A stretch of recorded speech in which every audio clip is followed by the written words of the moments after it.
আজকে যিনি মুখ্যমন্ত্রী হলেন সেই শুভেন্দু অধিকারী গত 1-2 বছর 3 বছরে যে ধরনের উক্তি শুধু বাংলাদেশের বিরুদ্ধে না, মুসলমানদের বিরুদ্ধে, যে বাবর, শাহজাহান কারোর নাম রাখা হবে না, তার মানে আপনার এখন আমি তো মনে করি তাজমহলে বুলডোজার দেয়া এখন সময়ের ব্যাপার। বুলডোজার দেবে, বলবে যে এটার নিচে এক সময় ছিল মন্দির ছিল, এখানে মন্দির নির্মাণ হবে। অসংখ্য বাবরি মসজিদ ধ্বংসের লীলা খেলা শুরু হয়ে যাবে পশ্চিমবঙ্গে। দেখেন সময় আসতেছে, এখন তো মানে ধরেন মধুচন্দ্রিমা এখন একটু শান্ত থাকবে। বরাবর কিন্তু এই কারণে বলি যে আপনি আজকে জামাতের আমির ভারতের প্রতি আহ্বান জানাচ্ছে কেন? আগে তো জানায়নি। যখন মমতা ছিল তৃণমূল কংগ্রেসের, তখন তো জামাতের আমিরকে এই আহ্বান জানাতে হয়নি, কারণ মমতার তৃণমূল কংগ্রেসের নীতি হচ্ছে অসাম্প্রদায়িক ধর্মনিরপেক্ষ নীতি। আর এ তো কিছু ধর্ম টর্ম মানি না, এটা হিন্দুদের দেশ। তার মানে যখন মমতা ছিল তখন মুসলমানরা নিরাপদ, এখন মমতা নেই, নিরাপদ নেই। তাহলে মমতার দলের নীতি কি?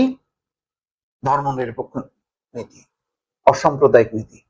গণতান্ত্রিক রাষ্ট্র আপনি বানাবেন, সেখানে যদি অসাম্প্রদায়িক নীতি, ধর্মনিরপেক্ষ নীতি যদি না থাকে, অর্থাৎ সব দলকে সব মতকে ধারণ করে চলে যে রাষ্ট্র, সেটাই হচ্ছে গণতান্ত্রিক রাষ্ট্র। কিন্তু আজকে দেখেন বিজেপি নামটা নাই, ভারতীয় হিন্দু পার্টি না, ভারতীয় জনতা পার্টি, কিন্তু তার পুরো কর্মকাণ্ড হচ্ছে সাম্প্রদায়িক। হিন্দু ধর্মাবলম্বীদেরকে উস্কানি দিয়ে সে ভারতের বিভিন্ন রাজ্য দখল করে বা রাজনীতি করে। বাংলাদেশের রাজনীতিতেও এই নির্বাচনের সময় ওই যে দাড়িপাল্লায় ভোট দিলে জান্নাত, নানান রকম যে ধর্মীয় ফর্মুলা দিয়ে বাড়িতে বাড়িতে যে প্রচারণা চালানো হয়েছে, এর ফলে এক ধরনের উত্তেজনা তৈরি হয়েছে। তো বাংলাদেশেও যদি আপনি ধর্ম নিয়ে রাজনীতি করেন, ধর্মের ভিত্তিতে উস্কানি দিয়ে যদি আপনি ভোটারদেরকে আকৃষ্ট করে যদি রাষ্ট্র ক্ষমতায় যান, তাহলে আজকে পশ্চিমবঙ্গের যে পরিণতি, পশ্চিমবঙ্গে মানুষ, মুসলমানরা যে ধরনের আতঙ্কিত থাকবে, এই অঞ্চলের হিন্দুরা আতঙ্কিত থাকবে, বা অসাম্প্রদায়িক চেতনার যারা মনে করে যে ধর্মকে রাজনীতির সাথে বা রাষ্ট্রীয় নীতির সাথে যুক্ত করা উচিত না, তারা কিন্তু আতঙ্কে থাকবে। এটাও কিন্তু একটা শিক্ষা।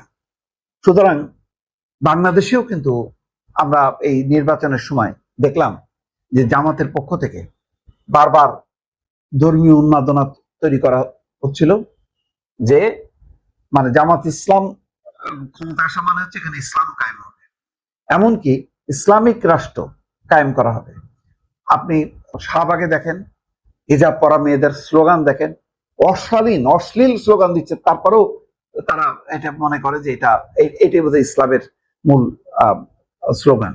এইরকম উন্মাদনা, এই ধরনের অন্ধত্ব ভর করে যদি ধর্ম নিয়ে আপনি রাজনীতি করেন। কিন্তু বাংলাদেশ তো একটা গণতান্ত্রিক রাষ্ট্র, বাংলাদেশে হিন্দু, মুসলিম, বৌদ্ধ, খ্রিস্টান সবাইকে নিয়ে আপনাকে দেশ গড়তে হবে।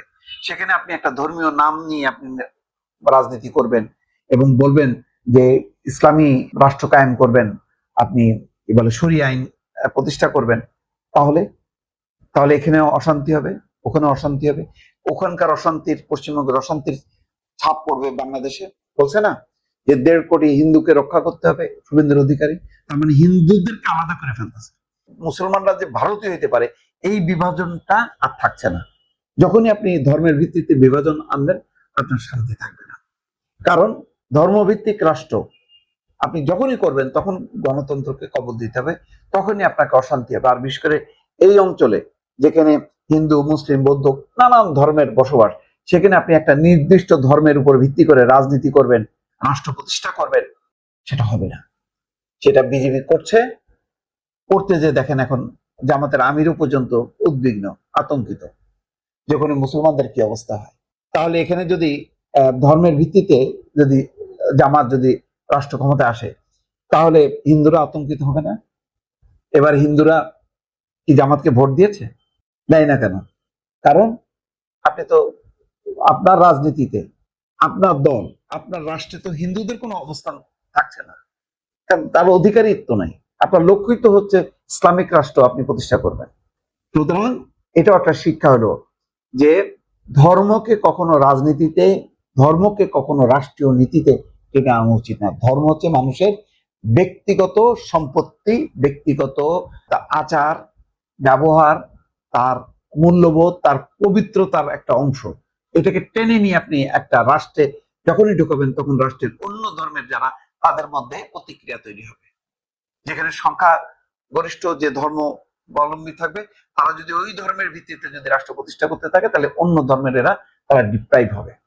সুতরাং পশ্চিমবঙ্গের এই বিজেপির ক্ষমতায় আসাটা এটাও শিক্ষা যে বাংলাদেশে যদি শান্তি প্রতিষ্ঠা করতে হয়, তাহলে বাংলাদেশের অসাম্প্রদায়িক নীতি অবশ্যই পালন করতে হবে এবং সে তার ভিত্তিতেই রাষ্ট্র গঠন করতে হবে। রাষ্ট্র সেভাবেই পরিচালিত হবে, কোনো নির্দিষ্ট ধর্মের আদর্শের ভিত্তিতে না।